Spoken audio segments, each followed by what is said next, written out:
Hello, नमस्कार दोस्तों। आप सभी दोस्तों का आपके अपने YouTube चैनल कृषि किंग में मैं अजय कुमार हार्दिक स्वागत करता हूं। दोस्तों, आज के इस वीडियो में हम बात करने वाले हैं कोई भी प्रोडक्ट, कोई भी हम खेती का जो बीज खरीदते हैं उससे पहले हमें किन बातों की ध्यान रखना चाहिए। तो सबसे जरूरी बात है, तो उसके बारे में हम चर्चा करेंगे। उससे पहले छोटी सी रिक्वेस्ट है, अगर आपने हमारे चैनल को सब्सक्राइब नहीं किया है तो चैनल को सब्सक्राइब जरूर कर लें। साथ में जो घंटी का बटन है उस पर क्लिक कर दें, क्लिक करके ऑल नोटिफिकेशन को जरूर ऑन कर लीजिएगा। और दोस्तों, आज के इस वीडियो में हम बात करने वाले हैं जो बहुत ही इंपॉर्टेंट है। तो शुरू करते हैं दोस्तों, बिना किसी देरी के। वीडियो तो पसंद आए तो वीडियो को लाइक करना दोस्तों मत भूलिएगा, क्योंकि आपके एक लाइक से हमारे को मोटिवेशन मिलता है और हम आपके लिए अच्छी अच्छी स्टोरी लाने की कोशिश करते हैं।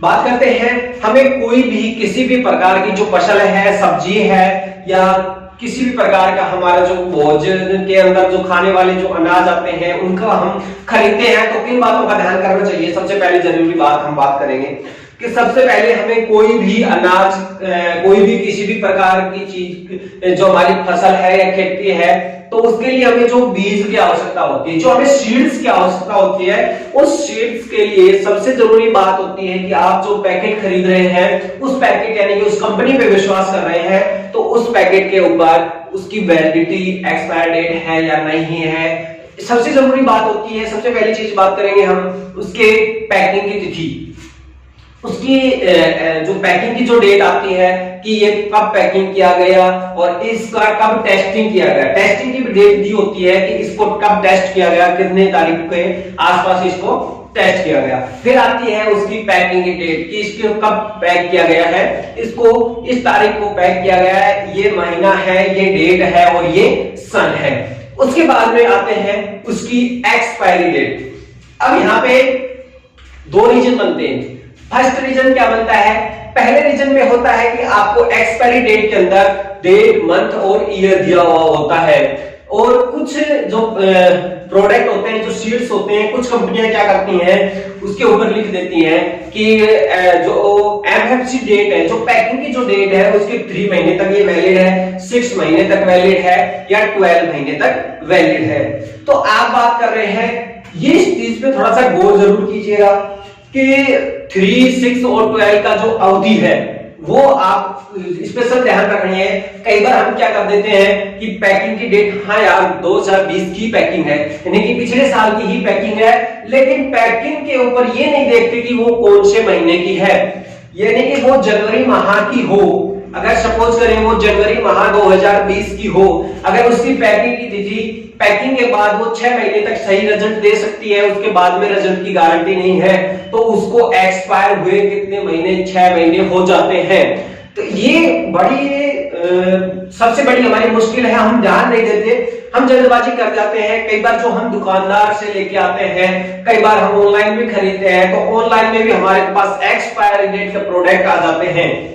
तो सबसे जरूरी बात है कि चाहे हम दुकान से भी खरीद रहे हो, कई बार क्या होता है कि जो दुकान वाला होता है वो क्या कहता है हमें कि सर नहीं, कोई दिक्कत नहीं है, आपको कोई प्रॉब्लम नहीं है, एक्सपायरी डेट हुई है, कोई दिक्कत नहीं है, महीने 2 महीने तक पीछे तक हम यूज कर सकते हैं, इसके कोई रिजल्ट नहीं होते, बेकार कोई गलत रिजल्ट नहीं होगा। लेकिन हमें उस चीज पर ट्रस्ट नहीं करना है।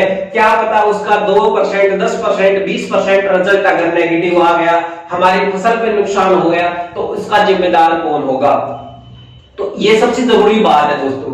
आप चाहे गार्डनिंग कर रहे हो, खेती कर रहे हो, कुछ भी कर रहे हो, सबसे जरूरी बात है, इस बात का आपको स्पेशल ध्यान रखना है। और अगर उसके ऊपर डेट दी हुई है तो कोई दिक्कत नहीं है, फिर भी मैं आपको सजेस्ट करूंगा कि एक्सपायरी डेट पे अगर आप जैसे खरीद रहे हो, उसके 1 महीने के बाद भी एक्सपायरी डेट है, तो उस प्रोडक्ट को कम से कम लें।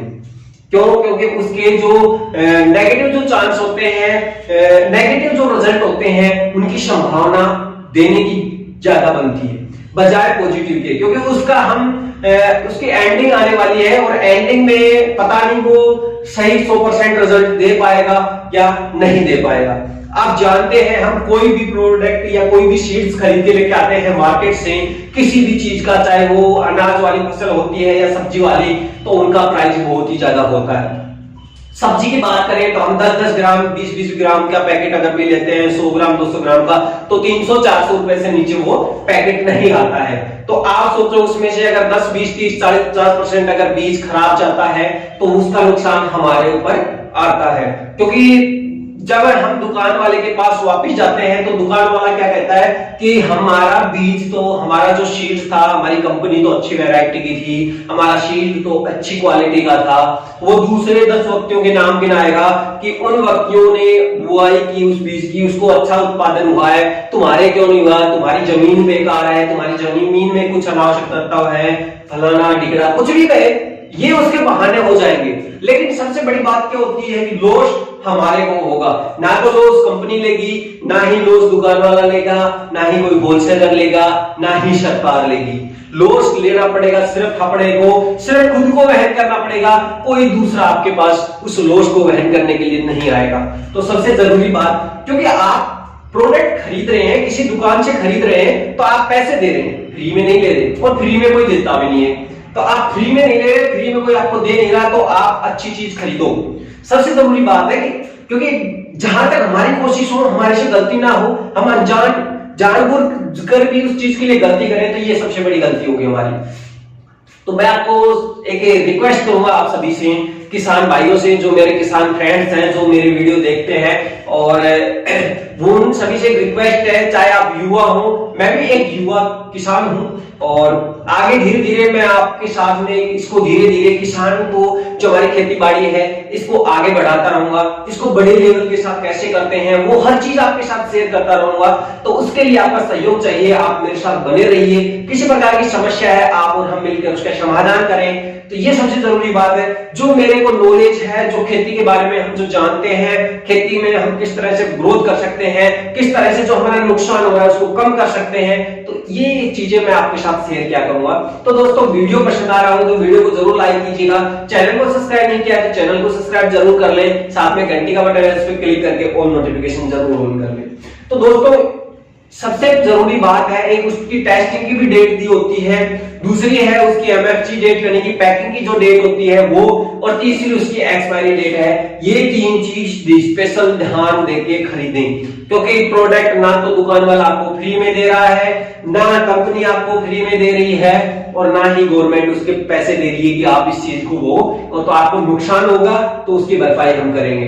तो हमारा बीज, हमारा समय है वो खराब हो जाएगा, फसल हमारी खराब हो जाएगी, हमारा नुकसान हमारा होगा, किसी दूसरे का नहीं होगा। तो सबसे जरूरी बात है, कोई भी किसी भी प्रकार का बीज आप खरीदते समय इस चीज का ध्यान रखें। क्योंकि मैंने भी एक बीज खरीदा था, यानी कि जो गेंदा है अपना मैरीगोल्ड का, जो मैंने सीड ऑनलाइन खरीदा था, उसको मुझे बहुत ज्यादा नुकसान उठाना पड़ा, क्योंकि जो 100% बीज में से मुझे बीज के अंदर खरपतवार की मात्रा ज्यादा, बीज कम, और बीज में से भी जो परिपक्व जो बीज की बात करूं तो उसमें से 70% बीज, तो 100% के माने तो 30% मैरीगोल्ड के अंदर खरपतवार मतलब अवशिष्ट ज्यादा थे।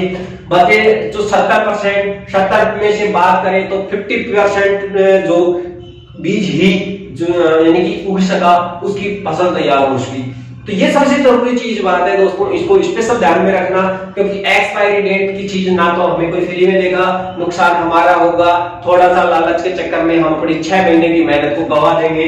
तो ऐसा बिल्कुल भी ना करें। सभी दोस्तों से हाथ जोड़ के निवेदन है कि ऐसा ना करें, हरगिज ना करें। एक्सपायरी डेट के ना तो कोई प्रोडक्ट खरीदें, ना ही कोई एक्सपायरी डेट की दवाइयां खरीदें, और ना ही कोई एक्सपायरी डेट के खरपतवार फर्टिलाइजर खरीदें। ये सबसे जरूरी बात है, इसको ध्यान में रखना है। क्योंकि सबसे पहले पादप की जो बुआई है, अगर वही अच्छी नहीं हुई, अच्छी क्वालिटी हमने बोई नहीं, तो फिर हमारी मेहनत क्या है, नुकसान में चली जाएगी। आप ज्यादा एरिया के बजाय कम एरिया में इसका उत्पादन कर लो, लेकिन उत्पादन है वो अच्छा होना चाहिए, क्वालिटी है वो अच्छी होनी चाहिए। सबसे मेन बात यही आती है।